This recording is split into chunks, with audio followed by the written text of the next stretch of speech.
sticky, he got the blicky. Yeah. Counting the money and getting jiggy. Yeah. Pull up and pour the drink till it's fizzy. Yeah. My finger itchy, that trigger get me. Yo, I'm scrolling through the comments, minding mine like vinyl spins. When a thread full of venom hit my page like violent strings. Call me wax at a mid, said my blend game's trash. Funny how they ghost in the booth, but quick to clash on a splash. I felt the heat like Serato crashing mid-set. Like a hater just spilled drink all over my presence. But I ain't built to break, now I'm leveled and laced. Every clapback's a trap door, just leads to disgrace. I had that urge, boy, fingers hovering on them keys. About to turn a Facebook DJ thread to World War III. But I paused, took a breath, heard Mikie Mike in my ear. Protect the brand, young Jedi, don't let them steer. So I stepped back, spun the track, let my speakers talk. Let my crowd rock steady while the haters just squawk. I'm like wax on the wheels, they just dust on the case. I got no time for the shade, I'm trying to elevate grace. It's getting sticky, he got the blicky. Yeah. Counting the money and getting jiggy. Yeah. Pull up and pour the drink till it's fizzy. Yeah. My finger itchy, that trigger get me. It's a battle in the comments like a war of applause. But all it earned me was silence, like a beat with no cause. Now I let my crate speak, volumes vibe be my sermon. My silence be the flex, confidence undermin they vermin. I'm booked, blessed, and back to back with new flights. While they stuck throwing shade in neon basement lights. See, when you're talent loud, your replies can be mute. Cause you're poopy in the party and the shuffles and the boots. Every you fell off, just fuel for my fire. I'm the DJ with the wire running cleaner and higher. Like a needle to a groove, I stay locked in my lane. While they stuck in feedback loops, I'm building brand name. I flip the script from bitter to better. Now they study my sets like vinyl collectors read letters. Yeah, I see them lurking, whispering, petty and picky. But I just hit them with that cue point, it's getting sticky. It's getting sticky, he got the blicky. Yeah. Counting the money and getting jiggy. Yeah. Pull up and pour the drink till it's fizzy. Yeah. My finger itchy, that trigger get me. I'm the DJ that smile when the knives get thrown. Cause I know the loudest hate come from the quietest zones. And when the thread get toxic, I just cue it in zone. Cause you can't kill a brand that's already grown. Cue it up, turn me down never. Sticky spins, forever clever. It's getting sticky, he got the blicky. Yeah. Counting the money and getting jiggy. Yeah. Pull up and pour the drink till it's fizzy. Yeah. My finger itchy, that trigger get me. It's getting sticky, he got the blicky. Yeah. Counting the money and getting jiggy. Yeah. Pull up and pour the drink till it's fizzy. Yeah. My finger itchy, that trigger get me.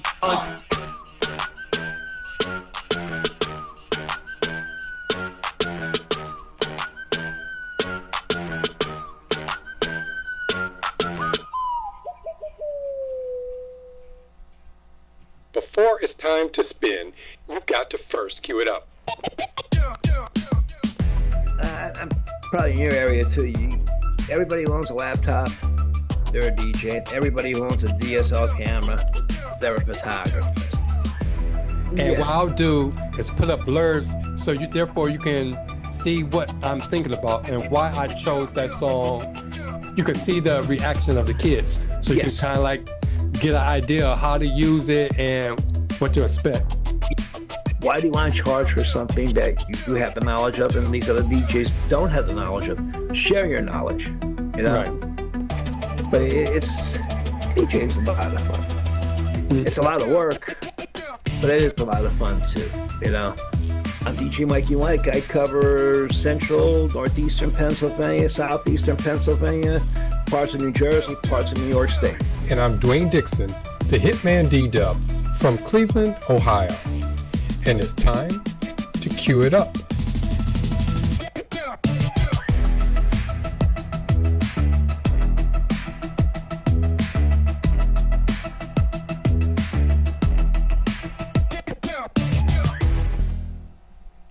What's up, everyone, and welcome to another episode of the Cue It Up DJ podcast with me, Dwayne Dixon, the HitmanDDub, and my friend DJ Mikie Mike.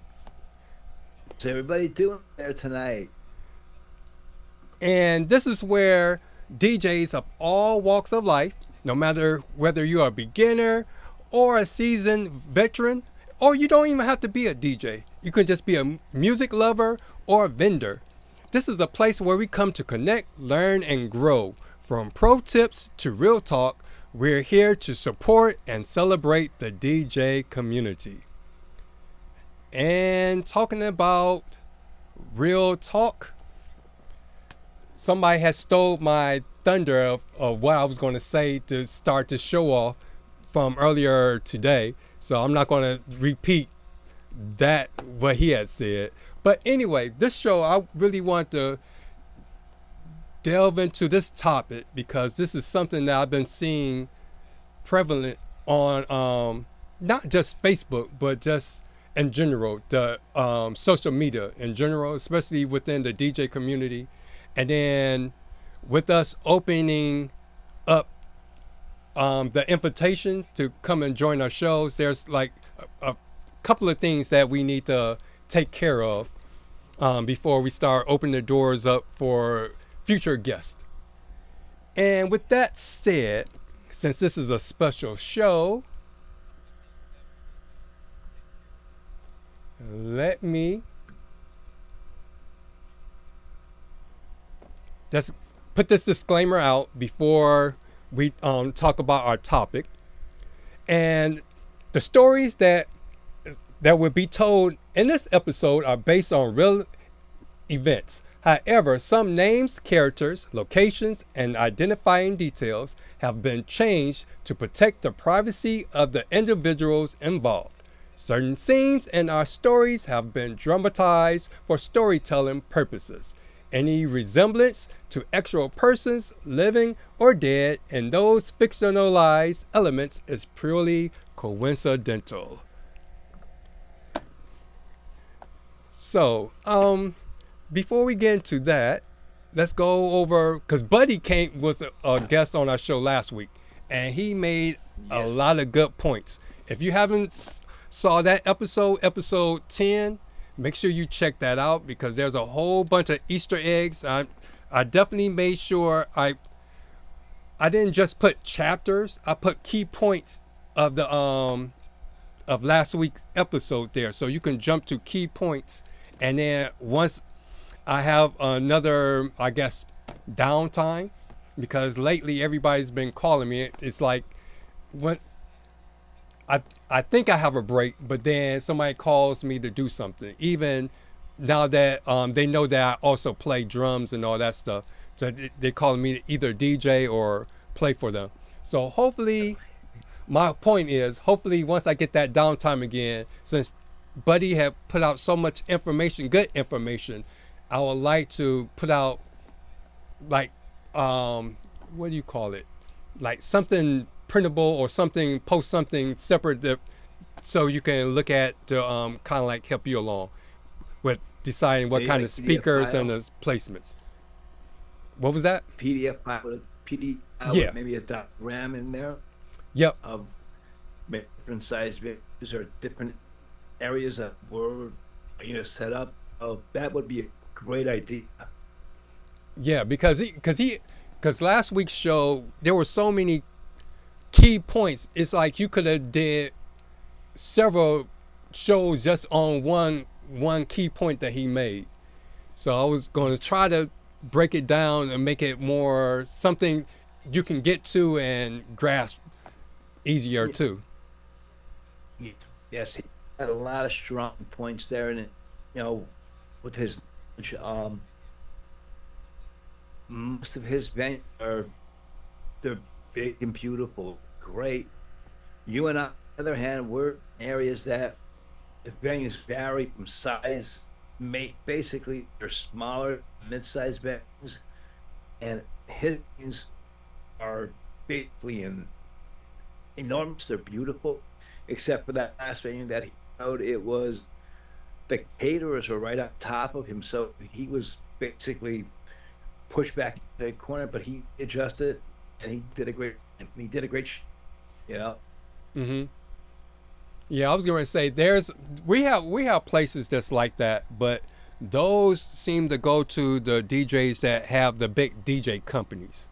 So, and then a lot of those places have preferred vendors, DJ lists. So it's hard for somebody that doesn't have the experience or the resume to kind of like back them up to get into those kind of events. Now, unless you know somebody that is willing to pay that kind of money to have a party there, and they ask you to DJ the party, But most of the time, those kind of events, they have their set people already, so it's kind of hard to break in if you solo op that isn't on that level yet.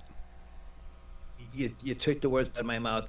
You're a solo op, so you're the one who's doing the setup, DJing, and then bring out at the end of the night.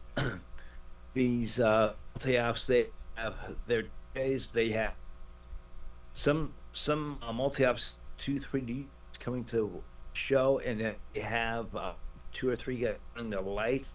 I mean, it's amazing. They have 6 or 8 person breakdown and setup crews. DJs get done, walk out, lighting they're done, they walk out. When they get over, then comes the breakdown crew in, boom, they just knock everything down, pat, and away they go. So unfortunately, you and I and other single op operators do the chance to play in the venues very rarely.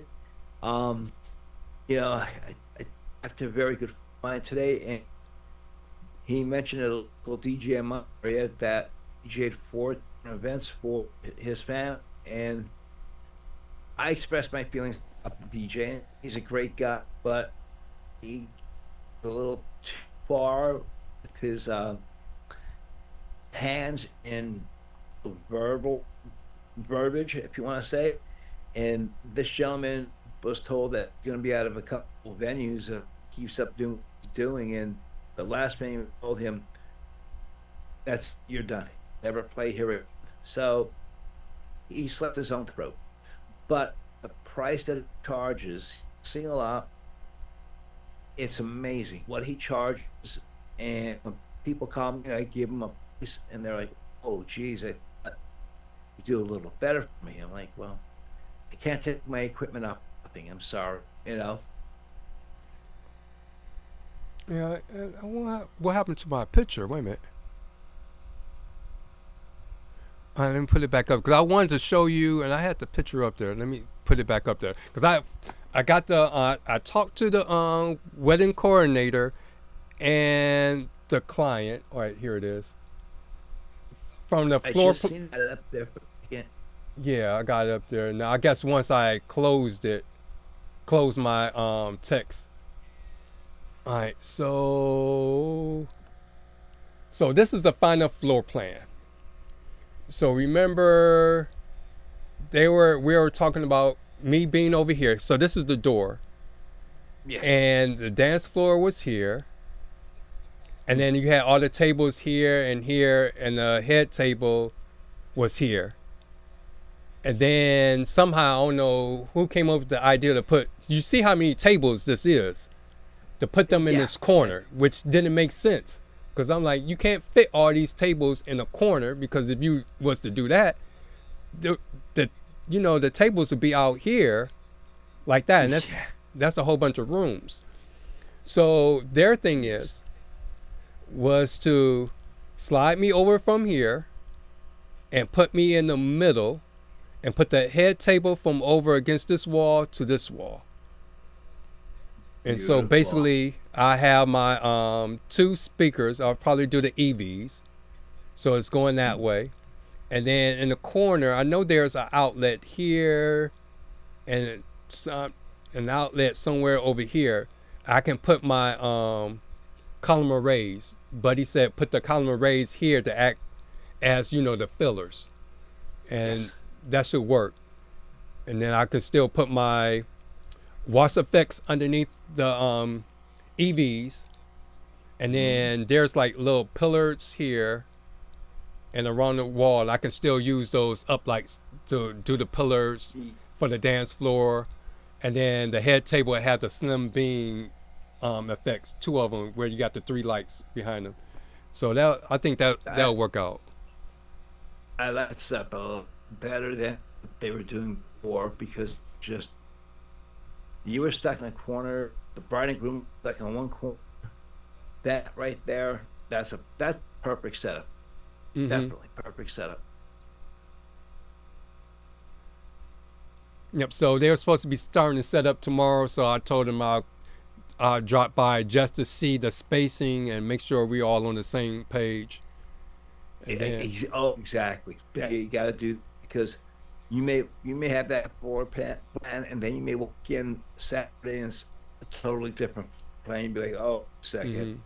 and then also, again, because I looked at pictures before I actually did a site visit, and their Instagram pictures and videos, if you saw the actual videos, it looked like that place is huge, and it's not that once you walk in. So going in just to see, because even on that diagram, it looked like it's still like kind of roomy, but that might not be the case when I go in there. So just to see that. Yeah, I worked with a photographer back when I was right out of high school, and we did a couple shoots together at a couple of local indoor pools, and the one in pool was actually so tiny, the room was, but when you seen the brochure from angles that he pictures of the pool, it looked like the it was enormous when it was actually so tiny. It was and a lot of venues will pay a professional photographer to come in and pictures at different angles, make that so big, and in reality it isn't that way. It's like, wow. And look, then you could pull it up on your phone, or say you have your iPad and you pull it up and you look at there, then you're looking at the event. Wow, this doesn't look the same. Yeah, I'm standing in the same spot. It looks like where the head table looks like 50 yards away, and here it's only 20 away, you know, so it can be deceiving. Definitely be deceiving. Yep. So going back to what we learned last week, and thanks, and Buddy just came, joined the chat. Oh, Buddy, how you doing? So last week, I broke it down to 3 things, but it was way more than 3 things that he had told us last week. So again, I'm gonna try to do like small like pamphlets or PDFs or diagrams to kind of like break down the key points, because he had made so many key points. It's like you gotta break down each one.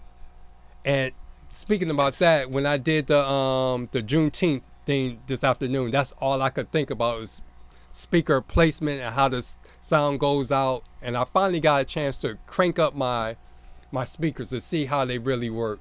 So yeah, they said that they heard it across the street and down the block. So those things yeah, because I finally cranked them up to the speakers to the max. And then, because I saw this, because this is the way that Kevin had set up his sound. And then I tried to turn everything up without redlining, like on my controller. But being with the Rev 1, with the RCAs, it doesn't push out as much as my big controller, my X2. Yes.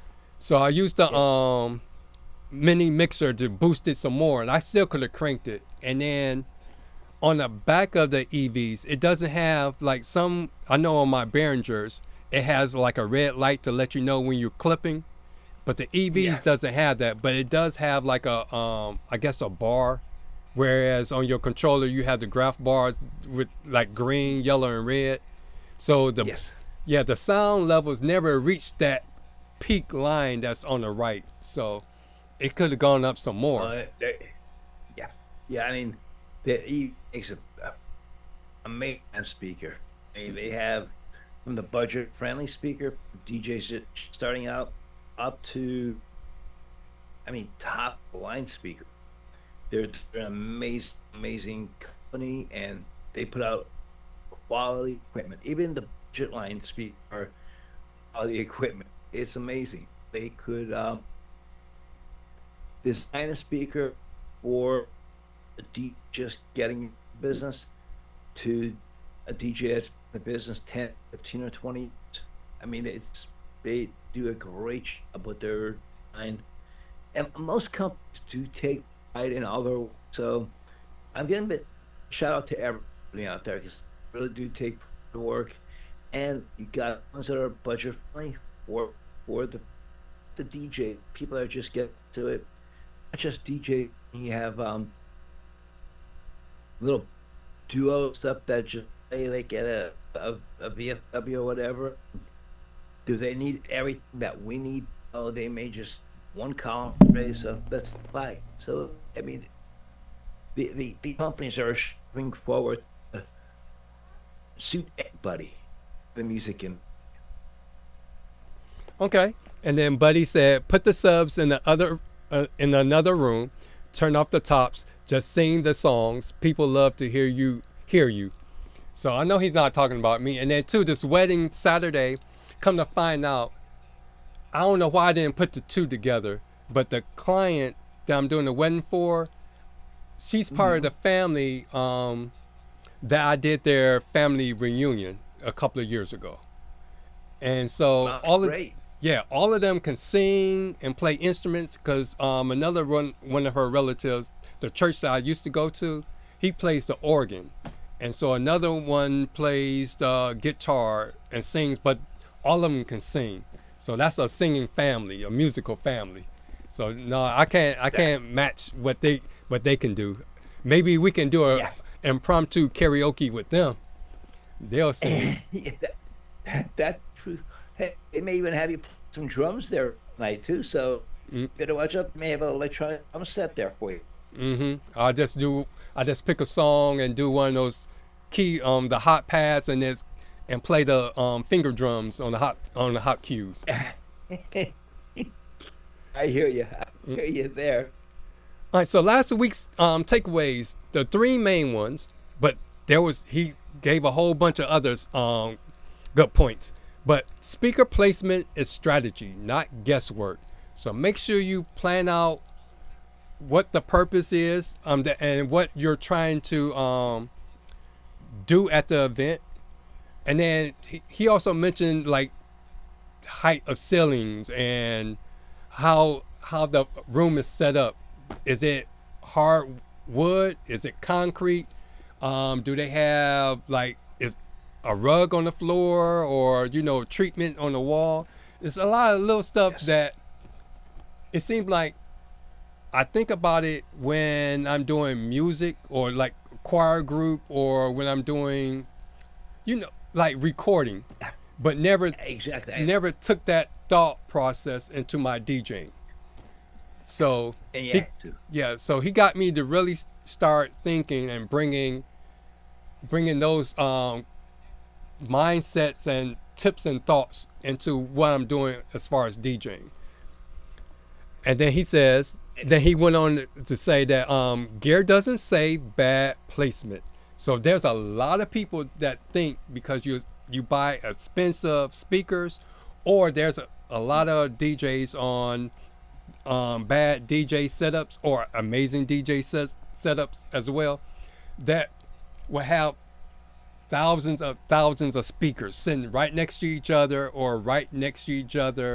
and they think that the sound is going to be loud and like a concert or a stadium kind of sound.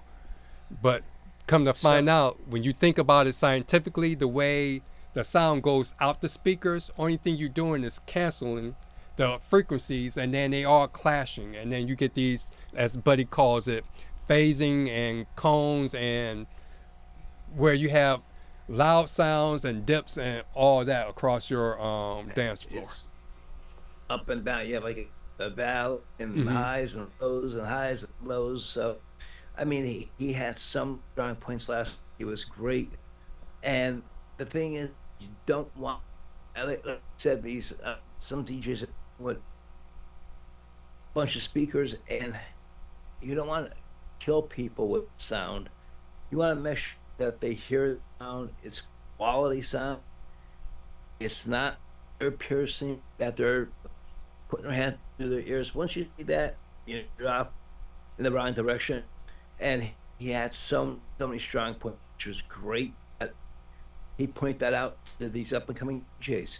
I mean, and there's some of the DJs that are out there that may be placing their speaker in the wrong position, and now they know, hey, let me try it this, and man, it sounds great. I mean, I don't care what kind of venue you in. It could be center block. It could be one of the best are these old barns, because they have that absorb a lot of music. It sounds great, you know, it's unbelievable. Then you might go to a hall that's cinder block. You're like, oh boy, where do I put the speakers at here? Gave me all this. I should cover everything. So you learn every venue you go, you'll learn. So the next call back, this is where I set up here. Boom, I remember my, and the best advice I could give you is when you get set up, step back, a couple pictures set up. You have to post them, share them, so it's for you. Because you're gonna get a call back to that venue. You can say, wait a second, I was there before. And you start looking for the pictures in your phone, tablet, or whatever. You find them, you're like, hey, not right in the right direction. I know where I'm sitting. So that's a little there for everybody. And then also, when you take pictures, also post them. And like Buddy had mentioned several times on the show about doing reviews of the venues. So if you post your pictures, or you can, when you go to a venue, look at pictures to see if another DJ has been there, has DJ'd there, and post pictures, so you can kind of like get an idea of how they set up, and so therefore you can come in with a game plan. Yes, exactly. I mean, I do post a ton of pictures online, but when I first get, I just take pictures for a reference, and then I'll take a picture of the ceiling, floor, because after that is the start of the event. So that's where all my pictures, videos, everything starts. But after that, I'll do a couple of myself, and then just put the camera out the floor or point up to the ceiling, snap, away you go, and you know everything to that point is going to be the event of the evening.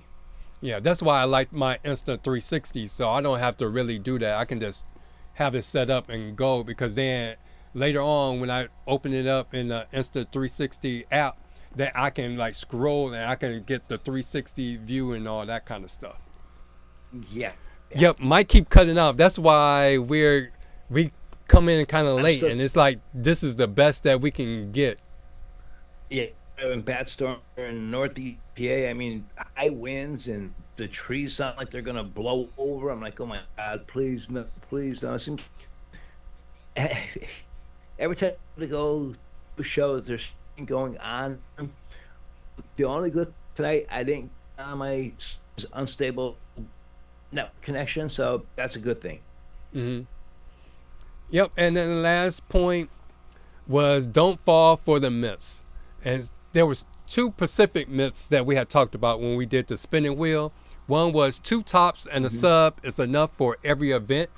And I want to keep saying Buddy, but Buddy he made a lot of good points. And also make sure you check out the DJ Roundtable on Tuesday nights, because that's also where not only Buddy makes good points, but then we have guest DJs like DJ Brentley, DJ Solstice is on there, DJ Night Owl, Sean, Chris is on there. We had Joe, I forget what his DJ name is, and DJ Jeff Johnson, he makes appearance, and Paul from Australia, and DJ Dino Blend. So there's a whole bunch of us that we sit and talk, and there's a lot of good points, and then you can hear different viewpoints from everybody, because everybody comes from a different region on the earth, and then we also got different levels, and we do different things. Some DJ in clubs, some DJ community events, some just do weddings. So you get a whole gambit of different kind of DJing out there. We have a couple DJs in my area that just do local bars, and I mean, that's one subject to talk about. I don't want to get to that tonight, but a bar up is totally different than any other you ever want to do, because the guests are real close to you. Usually you have enough for 1 or 2 people in front of you, and they're walking by, and you got to get your speakers in a position that you don't even know if it's in a good position until crowd get there, and once they get there, you're like, oh, I'm gonna invest in somebody's ears out tonight. So what you do is go to the speaker and just turn it down a little bit on the side and keep the other end at the decent unity. But it's the nature of the beast, and DJing bar, a little not just nightclub, but like American Legion or W. That is a totally monster right there. And we'll get into that some other show. Mm-hmm. But yeah, going back to the myth, 2 tops and a sub is enough for every event. And as you just pointed out, having just one setup is not the best idea for every situation.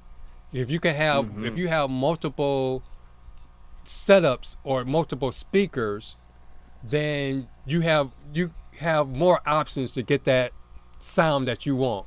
Because some speakers are good for throwing out sound for a long distance, and then like with the column arrays, they're good for having a more even sound where you don't have to, where the music don't have to be booming or pulsing.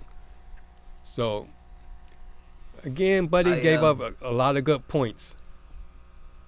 Yeah, go ahead. The myth with the 2 subs, some guys be bringing 4 subs. I mean, some DJs think the louder the better. Now the clarity, the richness of the music, that's what's better, and people get to enjoy the music. Yeah, so it's not better. That's all I have to say there. They're just, I can't say I just dislike when it says the louder the better it is. If you're doing a college event, so yeah, college kids don't care how loud it is, but when you're dealing with general public, you're doing a wedding, that's something different. You want it, they're paying you enough money, and you want to make it the way for them. Yeah, well, they'll find out when they get older, when they have to go, be like, oh yeah, huh, what you say? Huh, what you say? Yep. Yeah. What was, your hand up here? I was like, how's that hand help you hear it? Did it help you hear? Yeah, but today I had a Juneteenth celebration. I DJ'd at, and and we got rained on big time, and I'm so glad of the experience I had a couple of years ago where I got hit with rain, and then it just so happened, I can't remember if on the DJ roundtable, if we talked about DJing in the rain before it happened or after. But DJ Jeff Johnson had made some good points how he handles the rain, and I followed his tips today, and that came in handy. So if you can see the picture, I put garbage bags over my EV speakers and my sub, and then since I didn't open up my gravity stand, I didn't open up both of my gravity stands at my last wedding I did, I still had the bag to one of them. So I used the clear bag to put on top of my laptop. So therefore the laptop didn't get wet, and I could still type, and with the mouse, I could still move the mouse around, but mainly since my songs and my crates were so put together the way that I wanted it, I didn't really have to use the computer too much. I can just use the, the browse knob on my controller. But I did have to move my controller over because on the top of the tent, there's like, where air can go through it. Water was still getting under there, so it was like dripping down a little bit. So I eventually because I have my little mixer there, since I wasn't really doing anything with the mixer, just put like a garbage bag over the top of that. And I mean, we'll add there is because anytime when you're on the elements, outdoor gigs are great, but when it's sunny and too hot, dying, and when rain comes, there's nothing you could do. It's just, you got to protect your equipment. You have to put garbage back over. At that point, you don't care what it looks like. You want to produce sound for the guests, so let's get the music out, let it play. That's it. But you took your business right there. Yep. And then I liked it because I was able to pull my car up close to the stage, so I can just basically carry everything up from the car. So the load in and load out was, well, I was gonna say load out. Load out was tricky because I had to move everything very strategically because of the rain. 'Cause I didn't want it to get wet. So that was the only thing downer about that. But other than that, we had to cut it short because for some reason, I don't know. Huh? Looks like it's pretty windy there too. I can see your tent moving back and forth. I'm like, wow. Yeah, because I'm thinking, because at some point I noticed, you know how the top of the tent, it goes up like this? Somehow I don't know if it was the rain or because the tent got wet, so it became just heavy within itself, but the bar that holds it up started to collapse. And when it collapsed, I didn't notice it. Now the rain started to pile up, and then let me go up a little bit. So you can see now the rain is starting to come down and pull the tent down. So and so it was at that point, that's when I just shut everything down, and I had to like move everything that was under there in that speaker to the other side of the tent, because I was hoping I could like push the water off and then come off the side, but I didn't want to risk it, so I just unplugged everything and moved it over, and then let gravity just pull the water down. Just unhook the top part of the tent and just let the water just drop down to the floor. So one thing is, water and electricity, you do not they're not good friends with each other. And what I usually do, I have these like a rubber metal tie. You can pick them up at Home Depot. And what I do is I take my surge protectors and I will raise them up and tie them up to the table. This way they're not on the ground at all. So you never know, a little puddle develop there and somebody comes up walking by, doesn't mean to hit that little puddle or walking on it, and it splashes and it goes into that surge protector, and it can fry all your equipment. So again, you did the right thing, definitely. Yeah, there's something else I was going to say. The surge protector, because I also, there was one thing doing my mics, because at one time it didn't rain all the way through. It sprinkled just like the forecast said, and then it got sunny. So that's why you saw my wireless mics out there. Other than that, I wouldn't have bought them out. But the unit to plug the mics in, because I have two units. I have the mic one, and then I have a rack mount surge protector outlet thing. Okay. Every time I plug that in, it was like I lost power. So I'm thinking I drew too much power with the speakers going and trying to put that extra thing in there. But there was something else I wanted to say too. I think it'll come back to me. But anyway, let's get to I know you had a gig last week. You didn't get a chance to tell us about it, and then we get into our topic for tonight. Yep. Well, this past weekend I had a gig. It was a graduation party. It was, I felt so bad for the graduate. Nobody really danced because the temperatures it was so damp and wet, and I felt bad for him. Basically, I was just background music. There were supposed to be a lot more people there, but they didn't show up. And the gig the week before, that was quite interesting. You know, I mean, every gig is different. Every event is different. Every wedding is different. And some DJs get this mindset, well, okay, I'm going to go do a wedding. And they have the same that's down R&D memories right there. And it was a wedding. It was a great wedding because these people had so much energy. It was unbelievable. And the venue, R&D Memories, the owner, Beth, she goes around to each table and she talks to every guest. She doesn't straight away from one table. She goes to every single table, and she'll even come over to me, and we're good friends, you know. So it's a great time. Um, the one gentleman that was dancing in the background, he's one of the staff members. His name is Jay.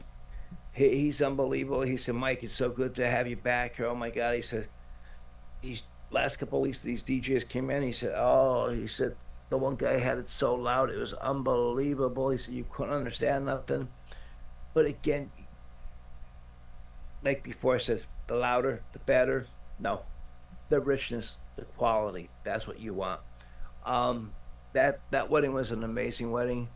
You know, so you go to some weddings, you're gonna say, "Wow!" You look at the guests, and they're gonna be dancers. I can feel it. I can feel it. And then it turns out you only have a handful of dancers.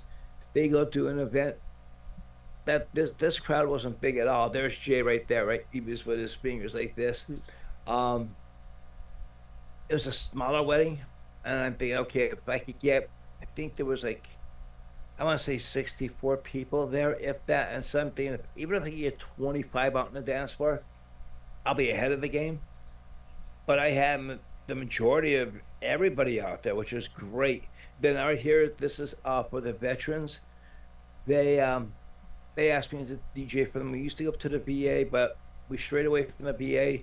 So now we go to different nursing homes, and we put a little party on for them. I donate my time for the DJing services. That was a great time. The lady dancing there, her name is Mikie, and she's the one who organizes all these parties for the veterans. Thank God for her, because some of these veterans they have nobody at all. Their families are either deceased, or they're from one part of the country and somehow made it to northeastern PA. So they're here. That's it. They have nobody.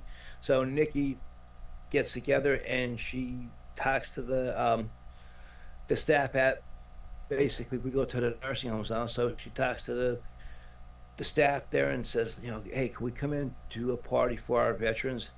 And 99.9% of the time they say yes, because these guys are looking for something to do. And I'm playing music from the these up to today. One thing I noticed, guys that were in the Vietnam conflict, Vietnam War, they love the 70s, early 70s, like CCR and stuff like that. They just love that music. They love the Doors. It's like, wow, they got somebody that likes my music too, you know? So it's a great time. But you gotta understand, DJs, don't think because you're going into a venue, it's a wedding, don't start off all your introductions the same narrative. I know DJs that have everything written down, and all they do is erase the bride and groom's name. But they have everything is the same week in, week out, week in, week out. You know, you might be doing a wedding this weekend, and you say what you gotta say. Then 2 weekends from now, you might be doing another wedding, and guess what? Some of the guests that were there at that first wedding are now at this wedding, and they're like, "Oh my God, Mike played the Beach Boys at 8:30 last week. He's playing the Beach Boys at 8:30 again." And wow, 10 after 9, he's playing Journey. Played Journey at 10 after 9 last week too. So DJs, open up your mind. Open up. Each venue is a different palette. It's a different canvas. You got different colors. You got an empty canvas. Build and paint a beautiful picture for each event. Okay. And there was see, I remember what I wanted to say earlier. There was two things I was going to say. Even though, see, because you know there was 2 or 3 different stories that you start off talking about one thing, and then you know you went to a couple of other things. Yeah. But oh yeah, cool thing is in the chat. I know there was 8. I saw 8 people watching. So if you're in the if you're watching us live, throw a shout out in the chat so we can shout you out and not acknowledge your presence. And he says, "You did a good thing, Mike. I'm glad everyone enjoyed you as their DJ. I know I know where you're coming from. I'm doing lots of serving for charity events. It's a great feeling doing something nice for the community. And that's exactly just like with mines today. That's why I did mines. Because other than that, I wouldn't have really went out in that elements like that. No, I have. Do you have that in your contract in case of? Yep. Well, yes. Okay, good. I want to make sure you're covered there because it is. Some DJs don't have that in their contract, and it could start pouring down rain. And guess what? They gotta stay there because it's not in their contract. Yep. So I make sure I have that in there, and I also explain that to the couple or the person having the event. Listen, if weather turns bad, I'm breaking down. I'm done for the day. No, Michael, we understand. So it's in my contract. So I just want to make sure you know that it's there. Yep. And speaking about, because the only reason I did it again, it was supposed to just sprinkle between 12 and 1. And then it was supposed to be clear the rest of the time. And then the sun even came out. So that's the only reason I kind of like, it was like one of those iffy, and it didn't start raining. I got there to set up about almost 11 o'clock. So it didn't start raining until almost 12 o'clock. So it was like one of those things where you like, do we? So, because they even bought the bouncy house, because most of the people with bouncy houses is like, they don't set it up if it's supposed to be like windy or raining and all that. So even they was cut off. So bouncy houses, it's a no with the rain and the wind. No, because some people could slip, fall, break a leg and ankle, break a neck, whatever. I mean, that's a dangerous setup right there. Bouncy house and rain and wind. No. Yep. Nope. And the thing I was trying to remember was when you said water and electricity don't mix. I was going to say MacBooks is even worse. So you got to even be careful of spitting when you're talking, because it'll get water damage and start working or acting funny. Yep. So let's head on to what today's topic is. Today's topic is called Unfriended. So if you kind of like been noticing for the last few weeks during the summer months that I've been like basing our show theme based on a summer blockbuster movie. So this one is it's from Unfriended. A couple of weeks ago we did The Nightmare on Elm Street when we talked about our DJ nightmares. Last week was Mission Impossible, but we made it Mission Possible for speaker placement. And so today we're talking about Unfriended, because when I scroll through on Facebook, and especially since starting this DJ podcast, I've been like trying to like scroll all the DJ websites to try to get ideas of what to talk about and all that. And a lot of the websites, that's especially those that claim to be DJ help sites or whatever, they seem like they be the worst ones to offer advice to other people. They spend more time cutting people down and getting all in their feelings. It's like, I don't understand that. And there's people that spend hours and hours just seem like they trolling people and all that. So when I saw a bunch of those, I was like, that would be a good topic to discuss. Definitely. How to deal with people that always want to talk down to you. And then there's people that, how can I put it? Let me just get into our actual show, and then you'll kind of like see where we're going. Okay. And again, let me do our disclaimer. Again, we're not here to talk down to anybody or call anybody out. We're just here to open up the discussion. And again, this show is not just me and DJ Mikey Mike talking to you all. We need you all's feedback too. So if you're here watching the show live, make sure you put your comments and ideas in the chat.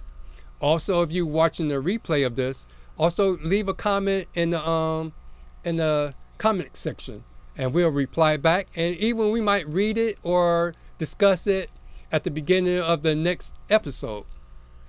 Yes. Oh yeah, definitely. And we got the Moose Squad in the house. oh, too. the Moose is here. The Moose Squad, stand up. I'm glad he can make it. Yes. That's why you need to get it rolling. 505, man. I got a drum kit on it. So I guess he's referring back to me playing the drums earlier. Yep. Buddy's comment. Yup. But I don't need any more extra toys and stuff, because that'll just distract me. I'll be too busy doing everything but DJing. My songs will be running out left and right, ignoring Plus, the you wanna stay on your white wife's warning you wanna sign. You want to stay on your wife's good side too, because you start buying too much DJ equipment, man, boy, that gets to be a sour note after a bit, you know. Mm-hmm. But again, a disclaimer: since we're talking about live events, I'm not going to say names or anything, but we all experience it. And then, if you feel a certain way, we're not going to mention your name. But if you make a big stink about it and put yourself out there, that's on you. That's not what our intentions are. It's just some people can handle the criticism, some can't. Yes. And to me, sometimes, even I sometimes you hear or see things and then you speak out. And being that we're DJs and we're trying to gain clients go back. Just like I know when a client send me something and I'm getting ready to DJ for them, I'll go to their social media just so I can kind of like get an idea of who this person is, since I don't know them. So I can kind of like look at their pictures, or if they put up different music posts and stuff, I can kind of like get a feel of who they are. And they do the same thing to us DJs. So therefore, you gotta like be careful of the content that you either put out or you respond to, because you can put out and send out the wrong image, and once it gets out there, and it's just like words are like bullets. Once you send it out, you can't take it back. So you gotta be careful of what kind of image and message that you're sending out to your clients or to the world in general. And then also remember, the kind of energy that you send out, you're liable to get those back. So there's a few people that I've seen that gets hate, and they get it more because they also send it out at the same time. So it's like it's a two-way street. Yes, it is. It's just expanding your topic about, responding to some of this stuff that might be posted. I hope you don't go into too much detail about it, because No. that is coming up. So Yeah. if you're gonna go into detail, I was getting ready to say save it till when we get to it. Then Okay. Well, I'll say, because I don't want to ruin it. I just want to explain a little bit more what to do and how to do, possibly. Just protect yourself, So the main thing is constructive criticism and deconstructive criticism. Criticism aims to help and support. It focuses on bad behavior or work. It gives suggestions for improvement. That is the key thing. That's why I have to tell my students all the time when they say so-and-so is saying this and that about me, or they wrote this or that about me. So I have to tell them, because especially when they say, just like for me, and somebody come up and call me, you're fat and all this stuff. I'm like, fat? I'm like, where am I fat? So therefore, why do I need to go backwards and forth with you when they make comments that's not true? And then you get worked up, and guess what that person does? They go on about their business. They're not even thinking about you, but you losing sleep, you can't eat, and you're mad and angry. And so remember, constructive criticism gives suggestions for improvement. If it doesn't help you improve, Don't even let it go through one ear and out the other. And just like LeBron James says, it's just white noise. Just let it go. That's all it is. Mm-hmm. It's something to irritate you. That's all. Mm-hmm. And constructive criticism is delivered respectively. And it encourages growth. That's what constructive criticism is. But a lot of times, I do see when I read the threads, a lot of those posts, especially like amazing DJ setups or whatever, or bad DJ setups or whatever. I do see where a comment starts off as constructive, but it ends up quickly turning into a destructive kind of criticism, where now people are attacking people and they're talking about everything other than what the initial post or what the picture was or what the initial problem was.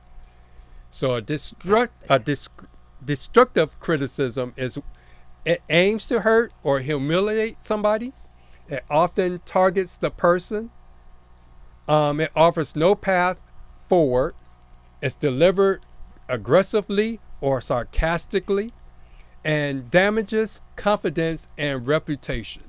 So if you're there to help, just like on the DJ Help Desk, if somebody asks a question, they didn't ask to be attacked. Because a stupid question is a question that you don't ask. If you don't know, how are you going to learn, and if somebody's coming to you for help, how are they going to grow if you're always attacking them? And then on top of that, that goes back to a few months ago when you had old DJs versus young DJ, all that going back and forth. That's where a lot of it comes from. It comes from one side attacking the other, as opposed to being nurturing and offering advice, and then knowing after you offer advice when to back off. Because that's what I learned as a teacher. Because sometimes you can't get through to people. People are who they are. So you just make your peace and then just move away from it. And then eventually they'll find out. And when they find out, it's like, you can't say that nobody ever told you, because you were told and you just didn't listen. Some people just have to learn things the hard way. Yeah, exactly. You get tired to your blue in the face and it just can't reach that person. And then Cool Thing went on to say, I know what you mean. As an autistic DJ, I don't take criticism all that well, and it really gets to me. That's me right there. I always get destructive criticism all the time on my YouTube channel or TikTok page, no matter what I do, and I work hard on my videos. So yeah, that's why I kind of like wanted to do a video, because I see this all the time. And I hate to hear when people get, they lose interest, or they lose their drive, or they lose their dream because of what somebody else says. And a lot of times, if you really pull back the curtain, a lot of those comments are people just trolling. Because either you doing something that, what's the word, that they see that is like, the word that's, I hate these senior moments where I forget the words, where they think of you as a threat. You're threatening them. That's the word. Yes.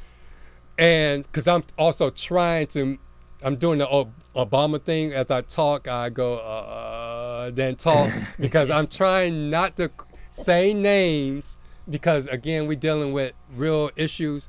And I'm hoping that certain people, when they see this, it gives them something to think about, and try to no, that's not the right word. I shouldn't say be better.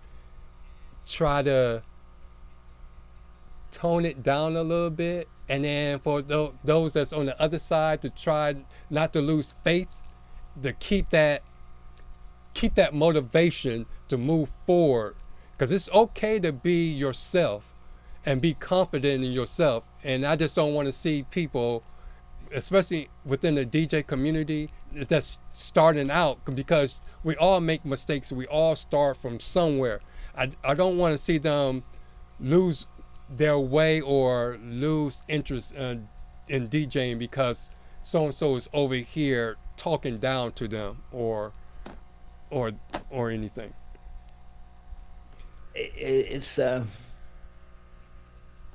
some people could be very cruel. I mean, you gotta remember you're a DJ, and I'm not just talking about DJs. Anybody that's out in the public eye, like, you're going to an event, you're taking pictures, you're the photographer, you're the videographer, you're the person that's out there in front, the DJ too. So sometimes people are just so cruel, they could pick about any little thing that, oh geez, that DJ wore sneakers. The last wedding we went to, the DJ had a 3-piece suit on and this and that and blah blah blah. I mean, those kind of people I just totally ignore. That's what I do. I just don't even oh, And then sometimes when they see a video or see a picture on online, they don't know the whole story. oh They no, they, no, they come in exactly. and say, why do you do that? Why you do this? I would do this and that. Sometimes you put a picture up there, you don't even know the whole story of why my cables are not cleaned up, because you're not there to realize that I'm teaching a class that I have to watch, and then I have to set up for an event, and then have to also monitor students. It's a whole bunch of things that go on. So it's a lot of little things that people don't know the whole spectrum, and they weigh in on it. And that goes back to that one comment. Let's see if I can go back, where it says, does what you say, is that making me better, or is it valid of what is really going on in this picture?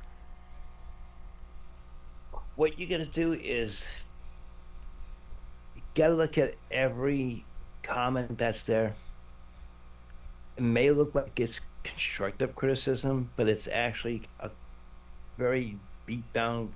They're really criticizing you. And then you might look at another one and you'll say, wow, that person just totally criticized me. But then you read through the lines, and you know, no, that wasn't criticism. It was constructive criticism. I mean, criticism is criticism no matter which way you look at it. Constructive criticism, destructive criticism. The thing is, it's the way you interpret it. So you want to take it, look at it. But one thing is, when you go to comment, do not start off being very defensive and saying stuff that you regret. So if it irritates you that bad, a lot of DJs will delete it from their comment section. I just leave it there, because it's like, I have nothing to prove to this person. I had a very bad review the one time. I got a 1-star because this guy said I absolutely suck as a DJ. I'm like, okay. So I went, fishing on Facebook, and I went fishing around on YouTube and Google and wherever platform is out there, and found this guy. He was living in Afghanistan. I'm like, he never seen me DJ before, so like, what's this guy trying to prove? So I did my research. I took some screenshots. His hometown, because you get on Google Maps, you can really zoom in on the ground and stuff like that. So I took some pictures of the grounds and where this guy lives, and posted them and said, listen, hey, you're making these you're criticizing me that I suck as a DJ. Here's where you live, here's where I live. That's all I have to say. And I just left it at that. So certain things you gotta watch what you say. You really do, because if you go one step further, boom, that's it. So watch what you say, watch how you say it, and sometimes take with a grain of salt and just let it slide right by. Yep. Don't let it eat you up inside. What kind of computer do you have? Me? Yeah. I have Oh, a what Mac. what are you using when you do the show? When you come on? What I'm right now, Yeah. I'm using a PC, unfortunately. Mm. Usually I use my Mac, but I don't have my Mac to do the show. I know a Mac probably outperform this PC, and this is a gaming PC, so which it has, I think, 64 gig of RAM in it. Unfortunately, I Yeah, no, wasn't because thinking straight to. my I wasn't my constructive criticism is you gotta treat your PC like I do my motorcycle, my old motorcycle, because I noticed after 30 minutes or 45 minutes, your audio doesn't drop out. So I'm thinking maybe you need to turn your before you come on to the show, like at 8 o'clock, turn your computer on so it can warm up. Yeah, that's true. But when I bought the PC, I don't know what made me buy a PC. It's Is probably that cheaper. basically- I shouldn't say cheaper. yeah, that's It's the budget truth. friendly, as opposed Well, to the no, Mac. actually, this one was well, there's a long story behind this PC. I bought a Yeah, don't make it Lenovo. long though. No. I bought one. I bought one from Lenovo. It was Uh-huh. a gaming PC, and here I noticed there's a couple dead pixels on the monitor. So I called up Lenovo because I bought their warranty. So they sent out a guy to repair it. Well, he destroyed it. So they sent out 3 other technicians to see if they could repair it. They couldn't. So they said, "We're going to give you a new Lenovo." So I said, "Okay, no problem." This Lenovo that they gave me was, I paid $500 for my other Lenovo because it was on sale, open box. I got a great deal on it. That's why I bought the PC. But this one that they shipped to me for nothing was over $3,000. So it was like, wow, I can't believe this. So Lenovo is a company that stands by their warranties, knock on wood. But that's, it's a PC. What else can I say? Yeah. Yep. All right. So getting back to our presentation. Now here's 5 tips for DJs to fix the feed, tools and tactics for DJs. So if you're the one giving constructive criticism, how to give better feedback online, you gotta watch your tone, just like what Mike alluded to a second ago. The timing, because sometimes you gotta learn. Sometimes it's best, especially if you know the person and you know that they're triggered. The best, just like with my students, when I know that they're triggered and highly upset, I say what needs to be said, but I don't try to go in depth, and I definitely don't try to make it seem like they're being attacked. Sometimes you just have to step back and let wherever they're going through go get it out of their system, so therefore they can hear what you're saying. Because right now they're not listening. It's almost like dealing with the Incredible Hulk. You can't. Yeah. Yeah, you guys just have to wait till he turns back to Bruce Banner before you can talk to him, because by that time he's just mad at everybody. Exactly. I mean, sometimes people put up these comments and they don't even realize that how they're saying it is very destructive and really demoralizing. So, again, look at it, take it for what it's worth, and when it's about your DJing business, or about your wires or whatever, the way you DJ and this and that, just let that go. But then when they start attacking your character, you have to look at it and say, well, why is this guy attacking me personally, or why is this lady attacking me personally? I never met them or anything like that, but watch how you respond back to them, because if you respond back to them in just a little erratic way, they're going to come back at you, and they're just going to keep nitpicking at you. They're going to be, how can I say it, give you a little they're like a piranha in they're dropping a little bait in the water. They want to see if you're gonna bite. Once you bite, and then they're gonna come in and swarm right in on you. So watch what you say. Please think, and reach out to your friends too. We're here. So if somebody does something and criticizes you on something, reach out to us and maybe we could explain it better to you. Maybe because you read it, you automatically temper's going up. That this person's attacking me, attacking my character now. Why is he doing that? And so you talk to any of us here, anybody in the chat, and they'll answer your question. They'll say, listen, this person's just a yo-yo. He does this to everybody, or she does this to everybody, which that can be the case there. So just let it slide right by. That's all I could say. But you also gotta be sincere too. So if you asking for help or anything, you can't.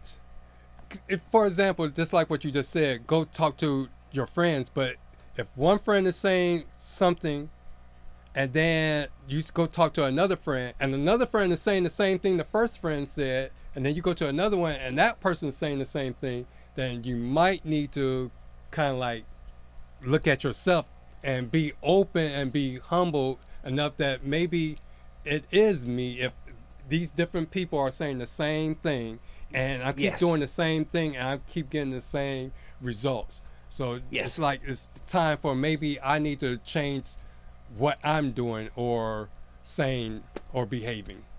Yes. Well, I'll give you a little story. I have one. Make sure you don't go to, because every time you go into your stories, it leads to another story. This is gonna be short. Okay. A very good friend of mine, and he was a DJ. He retired and he's back into it, and he just every time I DJ'd, and it wasn't even me taking a picture, somebody else would take a picture, and he would come back at me like they would post this on their Facebook page or whatever social platform, but my buddy would come back at me. I mean, he would come up to me personally and attack me. I mean, he didn't make no comment like on Facebook or whatever. Then there was times he did make comments on Facebook. And I'm like, where are you going with this? You're saying you're my friend, and look what you're saying here on Facebook, or look what you're saying on YouTube. So that gave me the true feeling how this person feels about me. Do I talk to him yet? Yeah. Do I trust him as far as I can throw him? No. So again, just sometimes you gotta bite the bullet, let it go, because it's just going to eat you up inside, and don't let it do that, because you're a good person, you're a good DJ, so just let that other junk like that slide out of the way and do what you got to do. That's all. And then it says, Buddy says, put it in a song. Who can be mad if it's in a song? I guess Buddy don't know about Ralph beef. Buddy should know, because the Chirac, that's the whole Chirac rappers, that's all they've been, King Von and all of them. They put it in songs, and you saw where they got them. So yeah. So if you see me looking down, I was sitting outside last night for a little bit, and I got nailed with a bunch of mosquitoes. Okay. Oh, they're all over, and my legs are so itchy. It's like, I'm trying not to scratch them right on top of the mosquito bite. So I'm sorry if I'm looking down a lot. And just don't slip like you did a couple of weeks ago, because it's already taken me a long time to put in the chapters and edit the video down. I don't need to have to go through the video and edit out bad words because you got a cramp or something this week. Yeah, I learned my lesson. What I did is I don't have my chair up as high as I did that night, so this way I won't get the cramps in my legs. So thank God for that. And then those mosquitoes were terrible last night. Yep, and then Buddy went on to say, some people are looking for a fight, which is true. That goes back to the people, the internet trolls. And then it says, then Cool Thing says, I can already put it in the song. It's called Bulletproof by Citizens. And they talk about how we are bulletproof because of God. So yeah, I got to check that one out. Yeah. And then the Moose chimed in, no, my friends, what's up, booze? Okay. Okay, Mooser. I'm glad he was able to make it. Yes, yes, I'm so happy he's made able to make it. I think he's going on vacation this weekend. He's starting his vacation. So, DJ the Moose, make sure you have a safe vacation, man. Yep. Enjoy also. And then here's our second point: how to receive the feedback without reacting emotionally. So a lot of times that's why it's best if you're one of those people that every time you find yourself, you're always getting caught up in your emotions. Sometimes it's best to just take a step back and think before you respond. Yes. Oh God, yeah. God, yeah. I mean,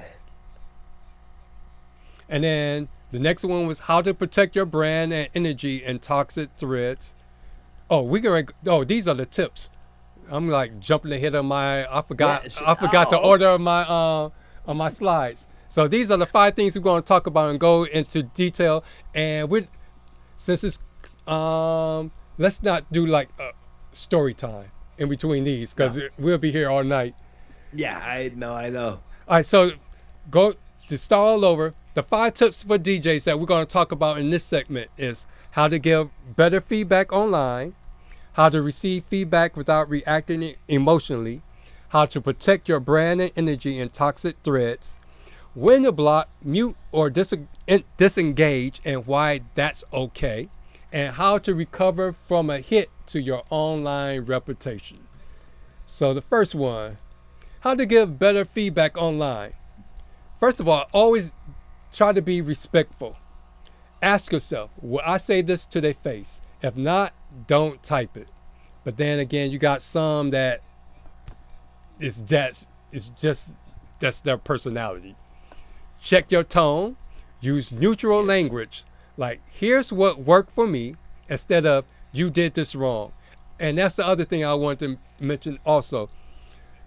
Constructive criticism, when they give it, that person, if they mean well, when they make their statement, they can also back it up with ways to improve or do something differently. They can give you, if they can not only state the problem, but they can also come up with a resolution or a solution to the problem. Consider your timing. Public critiques during someone's highlights post can feel like sabotage. And thinking about that, going back to the amazing DJ sets, I just realized that my basic setup is amazing, because I saw so many amazing DJ sets that look like mine. So I'm going to stop saying I just have a simple basic DJ set. I'm going to call mine amazing now. And if needed, direct message them instead. And then the next point is focus on growth. Offer solutions, not just problems. And then know your role. If you're not asked for feedback, tread lightly, because again, some people does not want to hear any kind of criticism whatsoever. Yes. Again, you're in the public eye. You are going to get criticism no matter what. Some could be constructive criticism, some could be destructive criticism. The thing is, it's all criticism, but it's the way you interpret it. If it's a constructive criticism, take it, look what they're trying to explain to you, what you may have done wrong, and reach out to them and say, hey, listen, I'm trying to see where you're coming from on this, but can you give me a little bit more insight? If it's something that this person's attacking your character, I don't post it all my lifetime, but just don't respond to that person that's making that type of a post. They are attacking you, your character. They're not just attacking your business, they're attacking your character, that you may not know how to DJ or something like that, to that effect, or why you're mixing a song with this BPM with that BPM. They don't know the whole true facts. You know, you're doing a wedding and the bride comes up and, you know, bride's the boss. I mean, I don't care. You know everything about DJing, but the bride is the boss. And she says, I want to hear this after the song. What are you going to do? You're going to take care of your boss. You know, you have to. There's no ifs, ands, buts about it. But always think twice before you respond. If you sink to their level, then guess what? You're being just as bad as them. That's all I got there. You know, rise above them. An old saying to me is, when somebody starts to really criticize you, just look at them, smile at them, send them an emoji, smiley face. You know, just, and they'll be like, "What the heck is this person doing? Why? You know, I just killed them with this criticism, and they're sending me a smiley emoji face." Either they're going to get out the channel, or they're going to say, "Oh, wait a second, maybe what I did is wrong, so I'm going to repost something nice about this person." So, I mean, don't be too defensive, but you have to defend your character. There's no ifs, ands, buts about that. So that's what I gotta say there. I mean, it's just plain and simple. You have to. All criticism is criticism, destructive or constructive. It's still criticism. But ask the ones that are constructive criticism. Ask them what you could do to perform or become better at what you're doing with the equipment that you have. All right, and then 2, how to receive the feedback without reacting emotionally. Pause before replying, take a breath, or better yet, sleep on it before responding. Extract the value. Even in harsh words, there may be something useful. Because there's this person that's on this other show that can be harsh. He's like a Paul Simon, is that his name, from American Idol, or Chef Ramsay on Hell's Kitchen?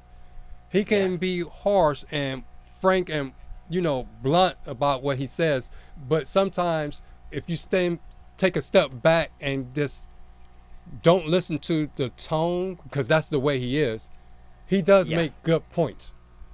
So it's just a matter of, because first you get jarred by the way that he approaches you, but take a step back and extract the value. Don't assume malice. Tone is easily understood online. Don't jump to offense, and that's why you gotta be very, very, very, very, very, very careful when replying and writing, either in email or on posts, because the way a person reads it, they don't hear the tone as if you were to stand there and talk, say it to them, because they can perceive it in a whole different light when it's not really meant to be that way. Yes. Oh, yes. That's the truth. I mean, one thing you gotta watch, responding to the post, you know, with a reply, or even send that person an IM or text them. And if you do something very negative and the authorities weren't called, thank God for that, because sometimes you can make a post to protect your character, and that person that made the other post, you know, see this comment that you made and say, "Hey, listen, I feel like my life is threatened. You know, that this guy is saying this and this and this about me. I only have 2 jobs here, and I work in a nursing home or whatever venue you're going to be at, and you know, they're going to criticize about that because you did the wrong type of setup. You set your gear up the wrong way, and that's what you respond to them, because they're going to take that and they're going to twist it, and they're going to say, "Oh, wait a second, you know, I feel threatened now. I feel threatened by what your response was," and now they're going to run to the authorities and say, "Now this could be a terroristic threat," which it can be with the way the laws are today. sit back, watch how you respond. Again, that's why I said reach out to us friends here. We're all friends here on YouTube, Facebook, wherever we're at. Reach out to say, hey man, this guy or this lady's making these posts about me. What should I do? Should I respond this way or should I respond that way? You may not get the answer you want to hear from us because you know already in your mind you want to respond a certain way. But I would say, listen, just do yourself a favor. Shut YouTube down or shut Facebook off. Walk away. Go outside for a walk or whatever. If you have a swimming pool, it's 90 degrees out, go jump in the swimming pool for a half hour. Then when I get back to Facebook or YouTube, now you're going to open up your mind. It's going to be you're going to have a different mindset. And you may just blow that conversation up with that person, which I hope you do. So this way you don't get yourself in trouble. Please, please reach out to us. People here, we're all friends again. Reach out to us. We'll help you out in any way we can. Yep. And then Buddy went on to say, you have to be prepared to have it on a post. Someone may not agree with you on your take. And then when someone resorts to personal attacks in an argument, it often signifies they are losing the factual or logistical battle. Or logical battle. Yeah, logical battle. Yep. Yeah. Once they know they got under your skin, guess what? They're gonna keep coming back at you and keep coming back at you. It's like a piranha. I mean, I'm gonna use your example. They're piranhas. They got you to bite on it. Now they're coming back and they're biting on you and biting on you and biting on you. So watch what you say, please. Mm-hmm. Shout out to one of us, guys, ladies, everybody here. We're here to help you. We're here. I mean, there's times I had to reach out to Brian Red, to Jay Brennan, to Buddy. I mean, it's just, that's what we're here for. Mm-hmm. I mean, even Joe Bunn, I reached out to him a couple times. He had a podcast a few weeks ago, and I bought these things that he had. They're from Jetpack. They made my life so much easier when I'm DJing. It's unbelievable. And I reached out to Joe about them, and man, he responded 1, 2, 3. You know, so the DJ community, we're supposed to be together. Don't be apart. Be together. You know, so I know some men, women, they join the multi-op or they start their own multi-op, so now they're not really focused in on us on YouTube or whatever, but that's the road they chose to go down. We can't say, no, Joe used to be here on the chill room with us and he's not here no more, or Joe used to post videos at least twice a week, or Joe used to do a live chat once a week. No, he doesn't do that no more. You know, he's all wrapped up in this multi-app. Well, that's the road he chose to travel down. He's not making no negative comments on your stuff or anything like that, but he went down that road. Can't change what he went down. You just take care of yourself. Don't worry what he's doing. Yep. And then Cool Thing said, well said, Mike and Dwayne. From now on, I'm going to work on dealing with criticism better, even though it's hard for me because of being autistic. Yep. And then hopefully when I get back on the round table, things will be a whole lot different for the better.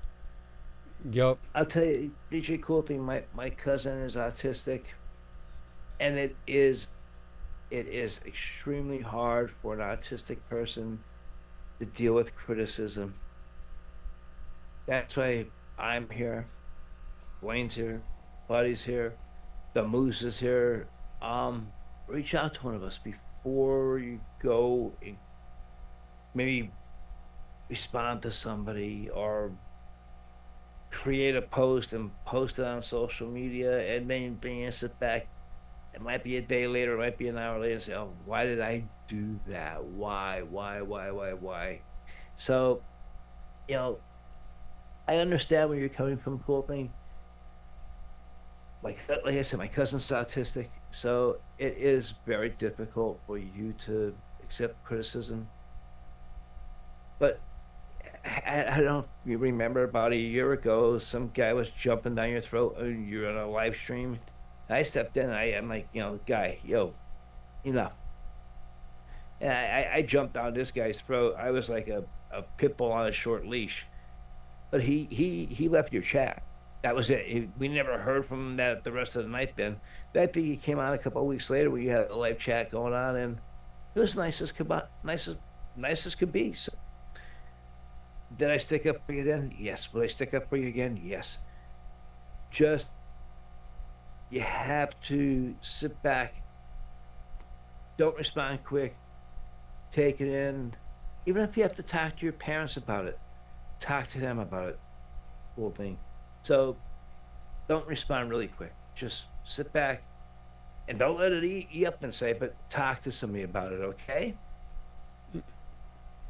And then the last two statements, respond with gratitude or curiosity. Say thanks for this input, or what would you recommend instead? Just like what Mikie Mike had said earlier. Don't argue to win, engage to understand. And then there should be one more. Every comment doesn't need a response, because sometimes you don't even need to respond back, because there are people, especially like with include things instance, because he always telling us what his issue is, and then there's people that will go and trigger him on purpose. So sometimes every response every comment doesn't need a response. No, like I said, don't let it eat you up inside. Some comments I look at and I just blow off. Mm-hmm. Some comments, like I said, that gentleman who, he really bashed me bad. I suck as a DJ, this, that. I'm like, do I know this gentleman? I start looking him up and I'm like, I don't know him. I'm like, all right, here, I'm gonna take a picture where he's at, where I'm at. There's no way you ever see me, So he never respond to any other of my videos after that. So I'm like, yeah, that's good. One less person I have to worry about. And like, a buddy had a show about getting the 5 stars. I guess each time you talk, you gotta do 3 stories. Yeah.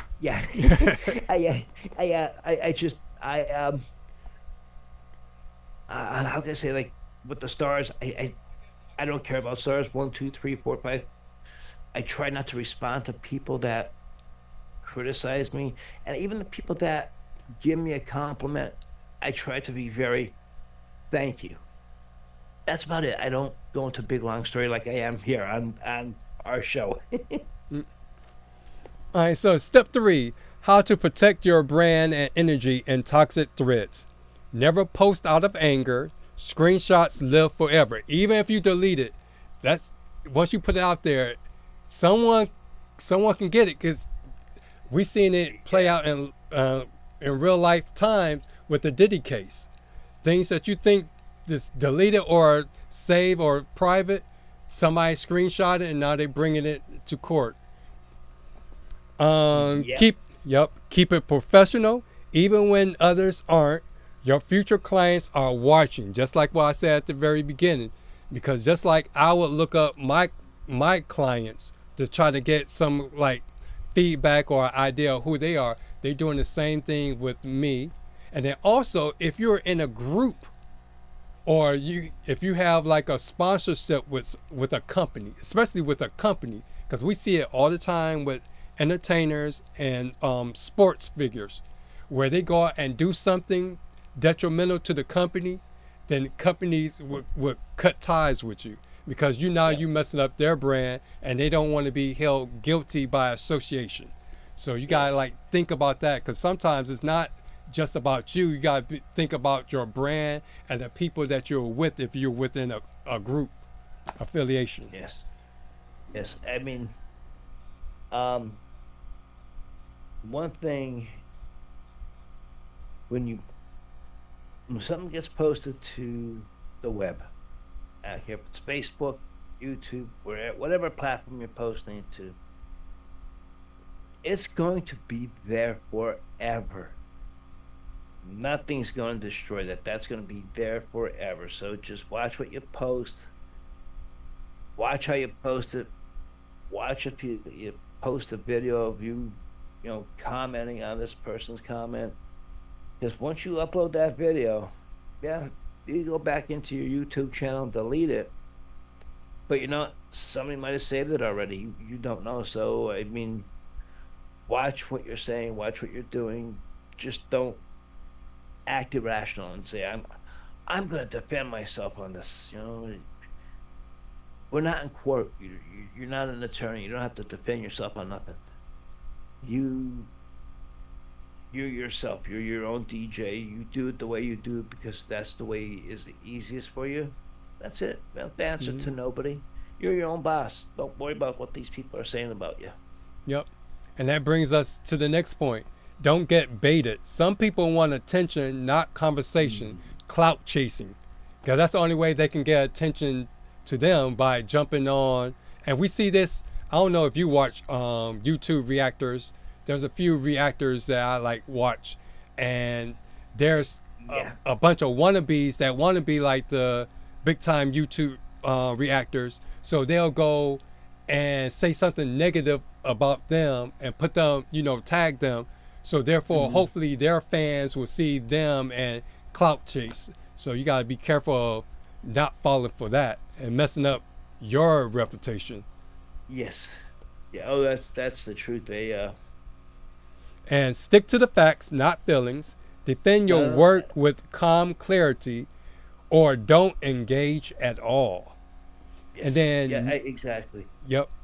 And then know when to walk away. Your piece is part of your brand. Jealousy is an evil thing.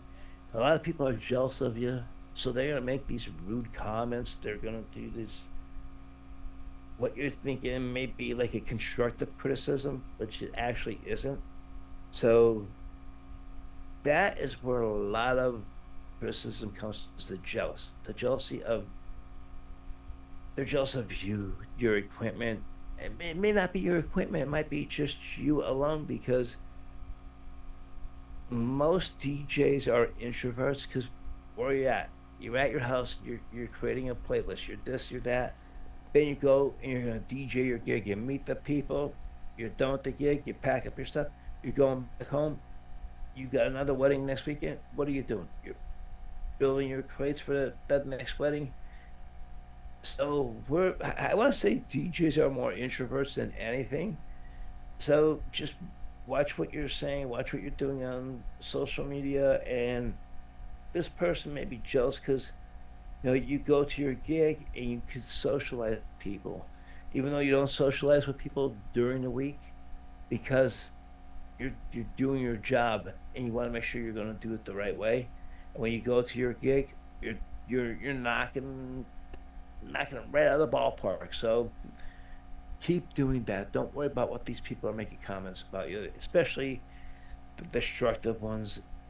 They're just aiming at to hurt people, have you bite on it, and let you destroy yourself by answering to them.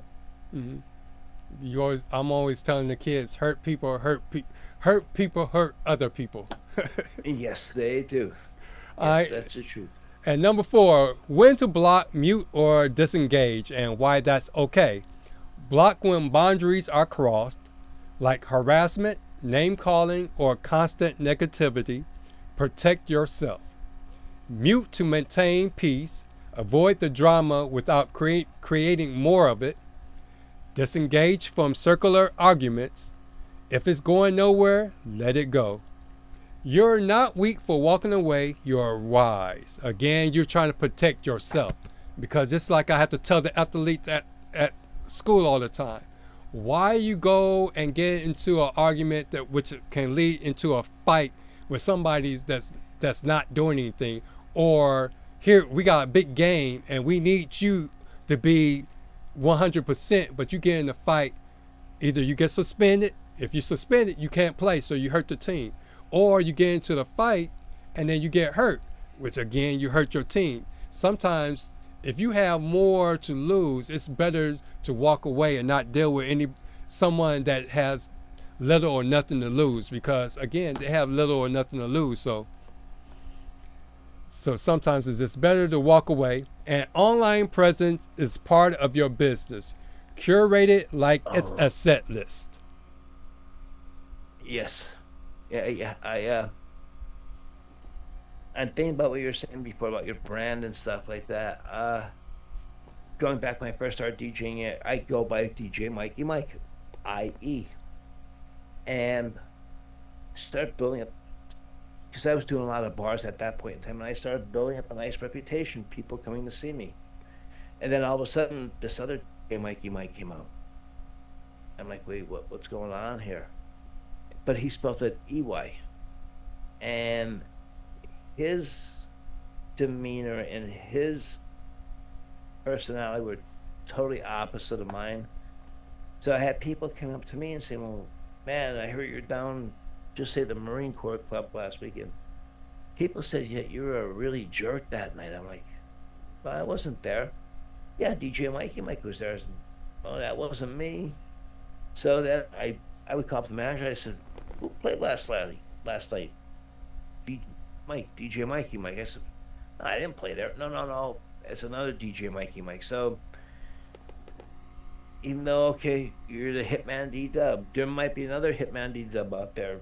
Cool Thing, The Moose, TBM Productions, DJ1. I mean, you don't know how many times people can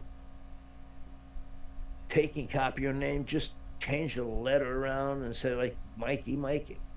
Instead of IE, he changed it to EY. So just be aware of people doing stuff like that. Like they're trolling you because they see you have a good crowd coming into something, or they see your business is thriving. They're gonna do something to hurt you. And then Cool Thing said, okay, thank you, Mike. That was from your comment a few minutes ago to him. And then, but he has a question. What are your thoughts on thumbs downs on YouTube videos? And it depends. Actually, a thumbs down is good. Do you know why? A thumbs up, if you sit on it, it's going to hurt you. A thumbs down, if you sit on it, it ain't going to hurt you. You got to make a little joke there. Yeah, but to me, it depends on what the videos are. Because a few of my videos got thumbs down. It could be from the title. Because there's a lot of people that put clickbait titles up on their YouTube video. And then when the people click on it, it's not what they expect. So they give you a thumbs down. It could be that. I had a student that was trolling me all the time. Well, put thumbs down. And once I figure out who it was, then it put in context of what was going on. But I still didn't take it personally, because a lot of times, if you put out a video, if they give a thumbs down, it could be that's just not their type of content. So I wouldn't put too much into it. Again, constructive criticism, if they give you a thumbs down and then they tell you why to improve, then that's when you can kind of like look at the whole scenario. But if they just give you a thumbs down and they don't give you a reason, then I wouldn't care about it. And then also, I don't put out YouTube videos for likes and all that stuff. I put it out because that's something that I like to do, or if I have something to say that I want to share with somebody, just like doing this. If you had to ask me a few months ago, would I be coming on here doing a live podcast? That was the last thing on my mind, because one, the commitment, I didn't want to commit to always coming at a certain time every week. And then two, it wasn't one of those things where I would, like, except for last week again, if you didn't see our last week's podcast with Buddy, episode 10, Mission Possible, check that out. With the show, that's why with this show, I try to make it more rewatchable. Try to do it more of a learning style. So therefore, I can go back and rewatch it, because that's why you don't see too many how-to videos or unboxing and all that, because to me personally, I'm not gonna watch that again. I already know how to do it, so I'm doing it because somebody had asked me how I did a certain thing, so I'm doing it for them. And if other people like it and watch it, that's all gravy. But that's not what my intent was. So to get to my main point, I put out content that I like, first of all. So it doesn't matter what other people like. I like it, so I'm posting it for my enjoyment. If it's a DJ mix or a song or something, it's because I listen to it when I'm on the road. Give me something to listen to, so I'm watching it. So therefore, the thumbs down doesn't bother me because, again, I look at it as this content was for either so-and-so or for me, for my enjoyment, to get me from point A to point B when I'm tired of listening to them either talking about how bad the Browns are doing or LeBron James, the same old, or, the sports, or playing the same 5 songs on the radio. So give me something different to listen to, especially when Cool Thing and the Moose don't put out videos for me to watch. I have to entertain myself. Well, I too don't put out many videos. I mean, very rarely will I put out a video. Once I'll do a video about unboxing or whatever. I've noticed the trend on YouTube. If you want to get a lot of likes and a lot of subs and this and that, thing is to release or do a lot of unboxing videos. For some reason, people go crazy over that, and it's a good thing because it gets you subscribers like you wouldn't believe. So, which it's great, you're standing there and doing your video, and people are enjoying it. But how many can you do? And the thing that gets me worried too, you're doing this unboxing. The whole world is seeing it. It's not just the DJs. This is being released to YouTube. YouTube is worldwide. I might get a neighbor down the street that I don't know, and now they know what type of equipment I have in my house or in my vehicle. And then next thing I know, somebody could break into the house, or somebody could break into my vehicle. So I watch what I post more. I just don't post videos of I got a new controller up, I got a new mixer or whatever. No, I won't do that. No, that's it. And that's why sometimes I don't take pictures and post it right away that, this is my work office for tonight. I rarely put those kind of pictures up because I don't want people to know when I'm not at home. So I might post it a day later or a week later or something. There's 2 things that everybody should take this into consideration, please. If you're going away on vacation, and I know Moose, you posted you're going away on vacation. That's great. I enjoy yourself, have a lot of fun. And you just put his business all out there on top of that. So yes. So now you're post that you're going to be away from your home. So hopefully you have somebody staying or watching your home. Now this came from a buddy of mine, and he's a detective. I always post about your vacation after your vacation. So you're going away this week, say, next week you get on YouTube or whatever and say, all right, man, we're going to Disneyland, or we're going to, what was it from vacation, Wally World? We're going to Wally World, so, then you start posting pictures and videos from it. It looks like you got away, but you're not actually gone away. You're at home. So just watch what you're doing there. Watch how you're posting it, because people, again, thrive on that stuff. They watch that stuff. Man, next thing you know, they could be ransacking through your house on you. So it's a little bit of advice for everybody right there. Mm-hmm. And then Buddy has said, that's why I use my name. If they use my name, it's a crime. And he's going back to the DJ Mikey Mike story that you told. And then also I trademarked my name, the HitmanDDub, since I Googled it and nobody else used it. So I have that trademark. And then Me Sci-Fi Entertainment. Nobody else put down Me Sci-Fi, so I trademarked that one too. So yeah, I have that trademarked. Cool Thing said one of his videos that got a thumbs down was the one that he did the last charity event. I'm gonna assume the one that he did for 6 hours, the was it pickleball? I think that was the one he was referring to. And then Buddy's our unofficial timekeeper, so he's saying we're coming up on 2 hours, so we're going to end this last little part and then go into our last segment and see if we can make it to 2 hours. So, and I forgot to put up the screen for the fourth one, but I did put it up while you were talking. But okay. the number 5, how to recover from a hit to your online reputation. 1 is to own your missteps. If you slip, apologize publicly and move forward. And again, move forward is the key word. Don't keep living in the past. Apologize, and it's up to that person whether they accept your apology or not. And then after that, you just have to just move forward and with what you have to do. Let your work speak louder.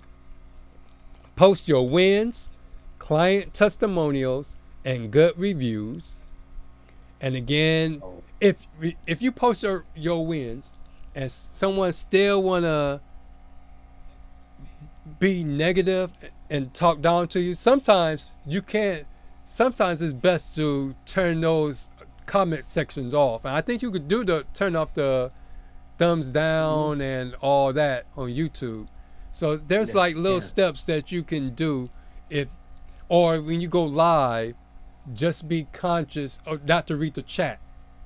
Go live, say what you have to say, do what you have to do, get on off, and then don't mind the chat.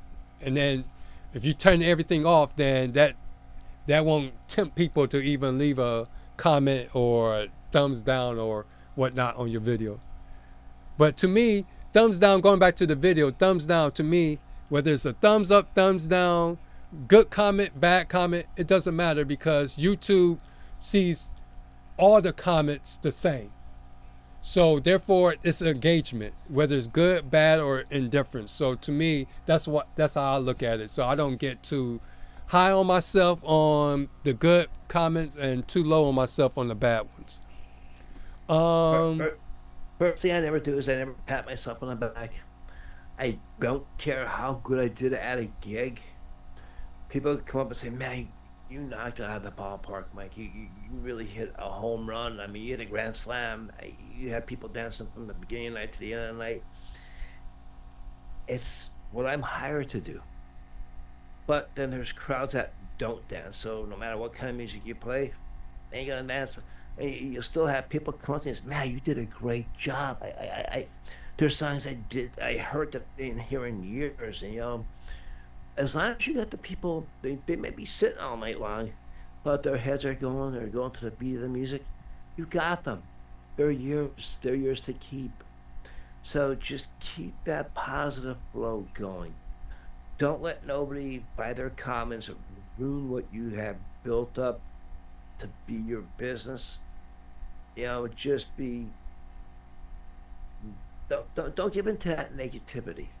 Don't worry about those thumbs down. I know you just mentioned about turning off, the chat and stuff like that. Criticism will make you stronger. Don't fight up against it. Don't be going and leaving a reply, like a nasty reply or whatever. Take everything with a grain of salt. If a person is really attacking your character, don't attack his character back or her character back. Report them to Facebook, YouTube, wherever this is happening, and they'll take care of that. That's for them to take care of. It's not for you to defend yourself. If they're attacking your character, report them to Facebook, YouTube, whatever, Instagram, whatever you have to do. That's where you report it to. So just try to think positive. The criticism's there, and it's gonna build you up, let it build you up, and then boom. You're on the way. You're beating them now at their own game. They're out there to criticize you and get you going, and you're not doing it. You're not giving in to them. You're beating them at their own game. Just be yourself and don't change for nobody. All right. So yeah, that was your third comment. Yeah. Now I'm going to go back to don't make it a fourth one. No. Well, I just have to go with this. With Okay. TDM Productions. I know you said you use your own name. My name, I go by djmikiemike. My real name is Mike Timmick. There are so many other Mike Timmicks, not just here. They're out in the Midwest, Michigan, stuff like that. I'm like, well, I never knew there was that many Mike Timmicks. So I don't use my real name. I go by. You don't Google yourself? Is it just me being a narcissist that Google myself just to see? No, I Google myself, and I also do a background check on myself. And I came up with Michael Timmick in Michigan, Michael Timmick in, like, say, South Dakota. I'm like, what the heck? I didn't even know there was a Michael Timmick out there. From what I knew of, the Timmick family just stayed here on the East Coast, but no, I guess some of them migrated to the Midwest, So there's a lot of Timmicks out there, I guess. I didn't know that until I Googled myself and then ran a background check on myself, and boom, I just typed in Timmick. I didn't type in my first name, and then I see all these other Michael Timmicks coming up. So it just doesn't do a background check of my state, but it's going through the whole United States. So, yeah, I'm joining you there with that one, Wayne. All right, so let's go ahead and the next one is surround yourself with allies. Supportive peers can help rebuild your credibility. Don't feed the drama. Silence can be more powerful than rebuttals. Stay consistent. Keep showing up with quality and professionalism. Over time, that becomes your narrative again. And more important, be confident in who you are and yourself. Because if you're confident and know who you are, then it doesn't matter what other people say or think of you. Can I answer this one, please, first?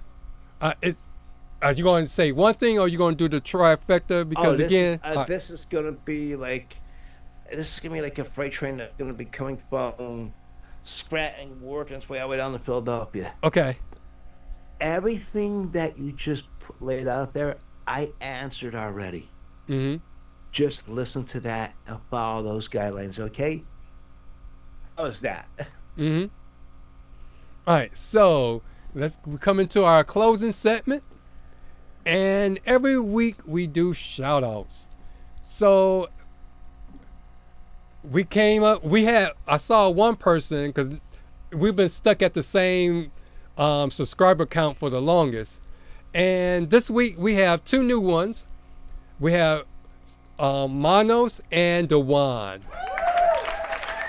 There are new queued up Facebook group members, and one of them is from Greece. So we're getting them from out of the United States, which is kind of cool to see. There's people from around the world watching us and enjoying what we're doing. Thank God. Mm-hmm. We appreciate everybody that comes into the chat. We're all friends here. I mean, we may disagree on stuff, but that's what makes friendships. That's what makes partnerships. That's what makes a husband and wife. Can't agree on everything. There's no possible way. If you do, guess what? You live in a dull relationship, or you're in a dull friendship, whatever you want to say. You have to disagree to agree. But we're here to help each other. And I'm going to tell you right now, I'll stick up for any one of you here. Anyone. Believe me. Yeah, and that reminded me of the statement that you said where you don't pat yourself on the back. Queue It Up is a place where we celebrate each other. So if you want a pat on the back, just make sure you DM us ahead of time, and then we'll put your pat on the back on the show. to highlight Oh, yeah. your accomplishments. And again, if you want to be on the show, because we have several people lined up already, if you want to be a part of the show, make sure you join our Facebook group page, and you can hit us up there. And there's the URL code, or you can do the search, Facebook search, and just type in Queue It Up and join one of the groups, either the public group or the private group. You can also follow us on our socials. And we have djmikiemike. And those are all his socials on Twitter, Instagram, and Facebook. And then you can reach me at HitmanDDub at HitmanDDub on all those sites, Facebook, Twitter, YouTube. And let us know that you want to be on the show so we can have a meeting, and then we can base our show around you. So you're not just another talking head on the show. We want to make the show all about you, to celebrate what you're doing, to get your name and put you out there so people can see you and hopefully gain you some new followers. As you can see, I like to talk a lot. And last week when Buddy was on the show, he said, "Geez, Mike, I didn't mean to. He didn't cut me up." He's like, "I did all the talking tonight." Well, when we have a guest on, that's what we want you on the show for. So you can give us your opinions on why you're doing the stuff you're doing. And you're spreading your good word. And you're teaching people. So it's not that you cut me out or you cut Dwayne out. We had you on the show so you could talk and you could tell people why you're doing what you're doing. So, Buddy, we thank you for doing that, man. That was a great show last week. Yep, and then Cool Thing said, I remember that for 2026 when I go live for my show Time to Spin. And then Buddy went on to say, I can come back and talk about sound more. And then he laughed. But I was seriously thinking about that, because next week's show, I want to do like a follow-up of how the event worked, especially taking Buddy's advice with the sound and how to place my speakers. So that would be cool if he can come back and do that one. Because also, I got a couple. I know I'm not the only one that get these, and it's not until it's just like on YouTube. I put up YouTube videos when I first started, put up videos and really no one was watching. I didn't really get too much feedback. But as soon as I got that troll that said, "You suck," I celebrated, because I knew at that point I made it as a YouTuber. And it's just like with the DJing thing, being trying to do DJing as a business or more consistently. Once you get a scam email or scam lead, you know that you finally made it. So I've been getting some scam leads, and I want to talk about the scam leads and how you can filter out those leads that are just that scam, which ones are real, and which ones are those that people are just shopping around. So that's another topic that will be coming up. But definitely I want to do a follow-up about how my gig went, the Saturday's wedding, with the speaker placement and all that, and the floor plan. I can't wait. You got your instant 360 for the show, right? Yep. Beautiful, beautiful. Well, that's my plan, but lately my equipment has its own mind. It want to mess up when and do its own thing. Yeah, technical issues, there's no control over that. It's just, it is what it is. I get to a venue, I'm there 2.5 to 3 hours early. I'm like, okay, I'm gonna shoot some content, and next thing I know, the venue manager's coming out. They're talking to me, Mike. They're talking about what's going to go on that evening for the wedding or whatever. And it's like, I got to get back to my job. I got to get back to my job. And the next thing you know, they're following me around while I'm doing stuff. So I'm like, I didn't get a chance to shoot no vid. I'm like, geez, man, I wish I had some time to shoot a video. But you know, it is what it is. I shoot content while I'm there. DJing. But you use your phone though, don't you? Well, no, I actually use well, I do use my phone, but I have a gimbal, which I think I have back here. Yeah. Oh, a little something. And it's do you see this? Yeah, put it in It's a front of your gimbal. face. Yeah. And see that? You put your phone on here, and it's actually a little tripod. And I just sit this on the table. Then all I gotta do is hit record, and it records. And I can actually highlight one person, and this will actually follow that person around until I hit stop. You know, so it's fun, especially when you want to get the bride and groom dance and stuff like that. You want to make them the center of the attention. Man, you just hit that and you're golden. You know, because you have them front and center. That's it. That, and then I use my action camera and my other DJI camera. But again, it's just I wish I had another 10 hours in a day so I could do what I have to do. It is what it is. I keep on saying it is what it is. I will be getting. I have a ton of content I got to release. I don't have enough time in the day to get it out there. But you use DaVinci and all that because now we don't have a lot of time now because we're doing things the old way. Because now with AI, everybody's incorporating AI, and the AI can do so much. Because people ask me, why do I just let my camera roll it, and how do I go back and edit it down? One, I remember key points of the night, but also I know with the Insta360, it will cut down your videos for you, so you can just pull points from there. So it depends on what I want to do and how in depth I want to get. So I can be hands-on or hands-free because the way AI is set up now within the programs. That's the same thing with DJI. You put your phone on that, and then at the end, we hit create movie, and it just does it. It cuts out different things. It stitches everything together, and you look at it and say, "Wow, this is unbelievable." Even same thing with the little cameras.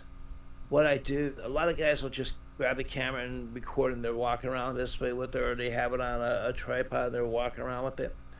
I have mine on a little tripod, put it on the table, just let it record. But I'm using my phone to record it, right? So my phone is right by me, and I can see what it's doing. Then when it's recording, it's going on the memory card there, but it's also going into my memory on my phone. And then when I'm done, I hit, create a movie.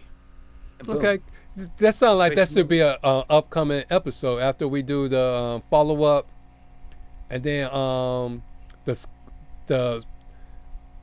scam leads, and then we could do how we record our gig vlogs, or how do you record your gig vlogs and edit it? Because and then also if you're in the chat or if you're seeing the replay of this, if you would like to be a part of that show, therefore we can all share ideas, make sure you put that in the chat or the comment section, and we'll get in touch with you, and we can work out a show around doing the gig vlogs and all our like promo videos. And remember, when we have you on as a guest that night, you probably only hear a couple words out of my mouth. Okay. Well, that'll work out fine for you, because remember, you gotta give your computer a good 45 minutes to an hour to warm up. I just don't know what's going on with this. I uninstalled OBS, I reinstalled it, and I have no idea. And I'm really good with computers, working with them for over 30 years, and there's nothing running in the background. It's not old. It's only about, let's see. I bought it. I bid. I did a gig with it, and it was funny. I don't want to make this. I'll make it a very short story.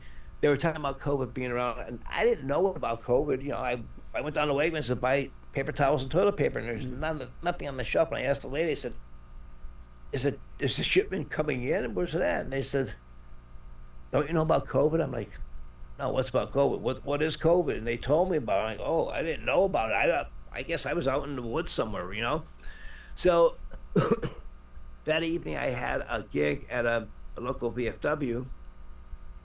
So I told the person that booked me for the gig, I said, listen, I'm going to do, because toilet paper was very scarce. So I did find a 4-pack and another 4-pack. So we did a 50-50 for the 4-pack.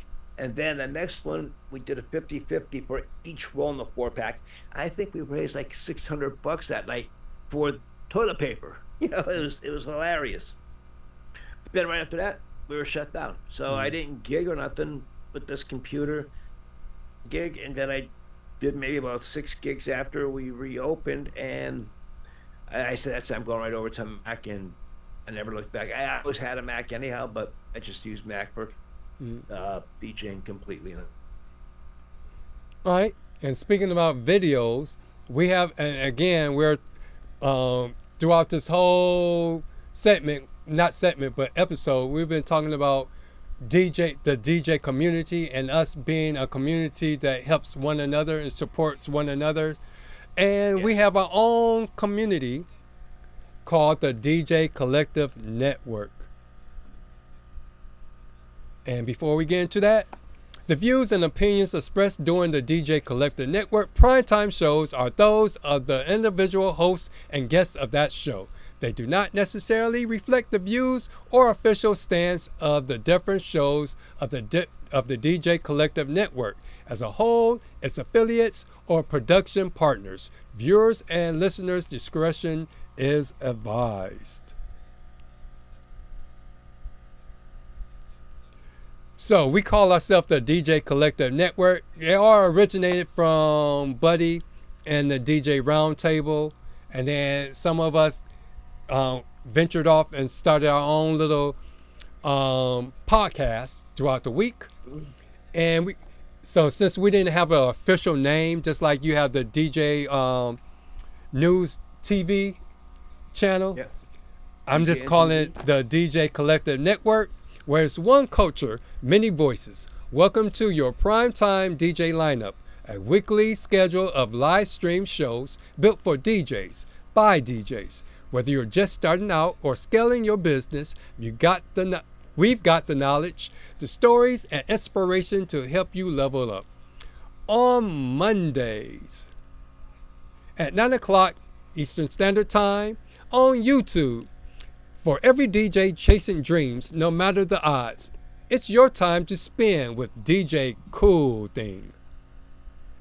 And then on Tuesdays at 9 o'clock p.m. Eastern Standard Time on Twitch, live on Twitch, join Buddy and his weekly guest panel of DJs for unfiltered conversations that matter.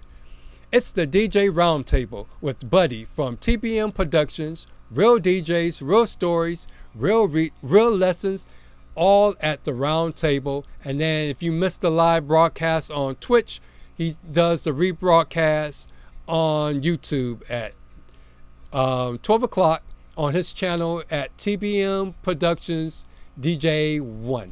I believe that's his channel. Yeah, handle. And then good news.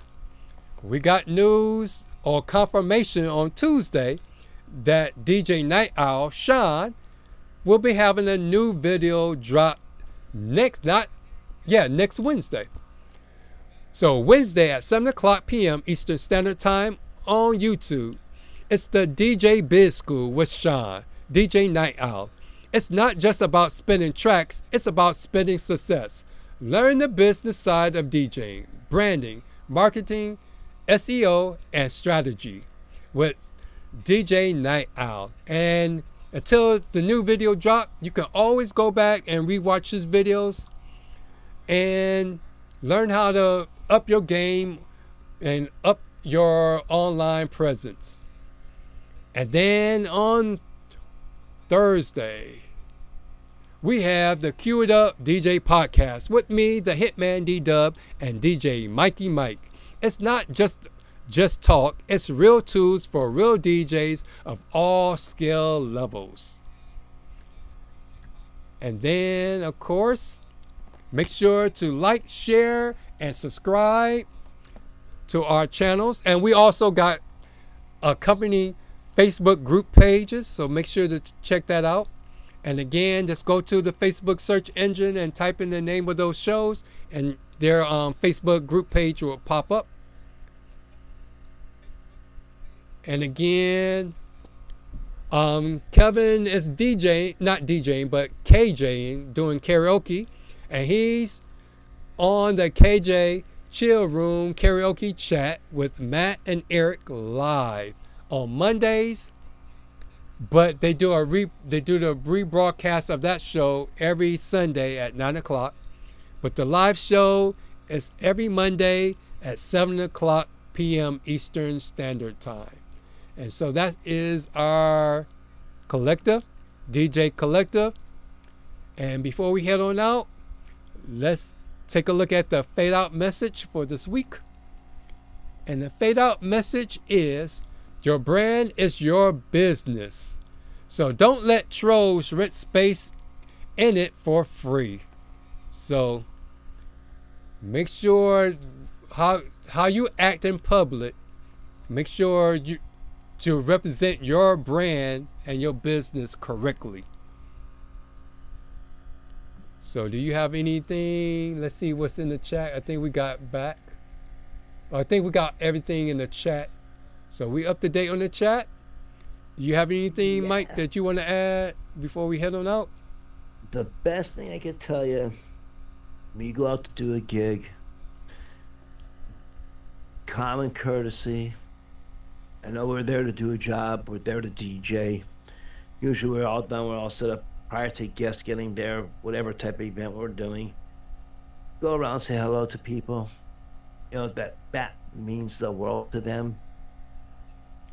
And that just shows them that, you know, hey, wow, look, this young lady or young man, or in my case, old man, he's coming around and he's talking to us and he's asking us, you know, do we want to hear something? That means so much to me. It's unbelievable. So that little common courtesy is going to go a long way. The negative comments, again, it's constructive criticism, destructive criticism. Reach out to one of us if you don't know what it really is, what that comment was. If you have some doubt, please don't just blurt out and answer it, or create a video and make a video of it. Inbox me, inbox buddy, whoever will help you out. Believe me. And the cool thing, just to you, I'm guilty. I mean, I got attacked many times, and I was just like, boom, boom, boom. I fire right back at them. And I had a long time with Brian S. Red, and he's like, dude, why are you getting yourself so uptight about it? Don't worry about them. And that's how I feel. I'm just like, let them say what they want to say about me. I don't care. I know who I am. And I'm here with a good friend, Dwayne the Hitman Dixon. Yep. And before we head on out, my mosquito bites. So this show was basically for, I didn't know who needed to hear it, but hopefully those that needed to hear it would have heard it, and I hope we did justice and didn't offend anybody. I'm hoping that if you was feeling down or you were letting outside noises or comments or whatever happens on Facebook, Twitter, Instagram, on whatever social platform, I hope we were able to share some insight and to help you build up your confidence to keep on wanting to go and continue DJing and growing. We're all here to grow and learn together. So with that said, remember, before it's time to spin, you got the first Cue It Up. Remember, say less, do more, and let your work speak louder than your replies. Take care and stay blessed, and make sure you go out there and crush those gigs this weekend. All right, see you next week. See you, everybody.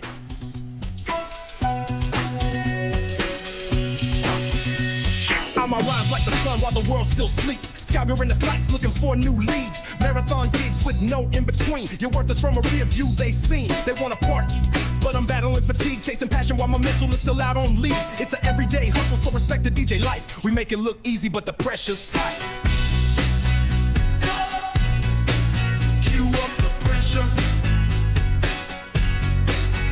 Pressure. Cue up the pressure. Pressure. Cue up the pressure. Pressure. Every dollar earned got a story to tell. Dreams in the booth where the DJs dwell. Clubbing is a struggle like it's all I've got. Set it up, break it down, travel to the next spot. Ambitions, the engine stay sharp like a tool. Revving through my gigs, power drinks is fuel. It's an everyday hustle, we'll respect the DJ life. We make it look easy, but the pressure's tight. Pressure. Cue up the pressure.